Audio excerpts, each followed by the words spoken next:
Kambyo naman po tayo sa sports. Naglabas na ang PBA management ng desisyon kaugnay ng naganap na rumble sa pagitan ng ilang players ng Global Port, Batang Pier at ng San Mig Coffee Mixers noong pong isang gabi yan. Kaya alamin po natin ang detalye mula po sa aming kasamang si Snow Badwa live via Pumunpash. Snow, magandang hapon sa iyo. Maulan pa.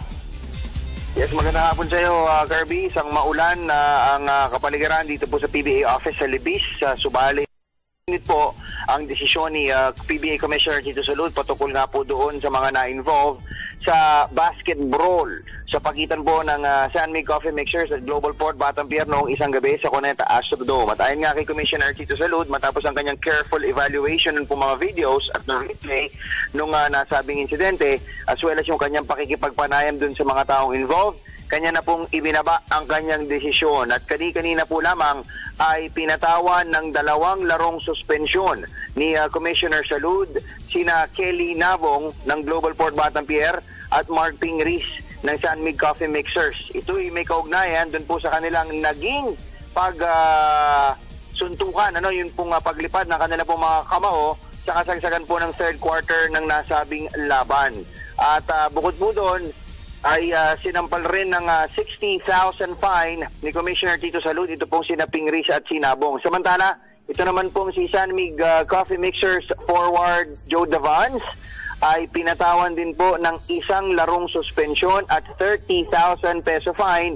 Ito po'y dahil sa kanyang ginawang pagtulak kay Global Port Batang Pier rookie Marvin Hayes sa kasagsagan po ng mainit na aksyon. So ito po yung sinasabi kasing nagsimula ignite na naging mitsa ng pagsiglab ng kaguluhan noon pong isang gabi. So si Joe Davans po ay mawawala rin sa laro ng San Mig Coffee Mixers versus Barangay Ginebra bukas kasama po si Mark Pingris. But si Pingris, 2 laro po siyang mawawala as well as Kelly Nabong para naman sa Global Port. Samantala si Marvin Hayes naman na sinasabing tumulak at sumalya sa import po ng San Mig Coffee Mixers na si Marcus Blakely na sinasabing dahilan kung kaya't nagkaroon po ng komosyon ay pinagmulta naman ng 20,000 peso fine dahil po sa unsportsmanlike behavior. At matapos nga po ang kanyang pagbibigay ng kanya pong desisyon at ng kanya pong hukom dun po sa mga earring players, ay kagyat din po nagbitaw ng pahayag ito pong si Commissioner Tito Salud at ito po yung kanya naging statement. Ayon sa kanya,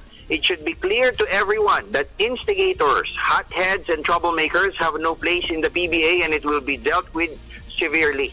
Instigators also deserve special mention, especially those not even directly involved in the immediate action. They too will have to bear a heavy price for their act. Finally, I want to remind, according to Commissioner Tito Salud, our players that long after sanctions have been served, your overall conduct's impressions on our youth will continue to last.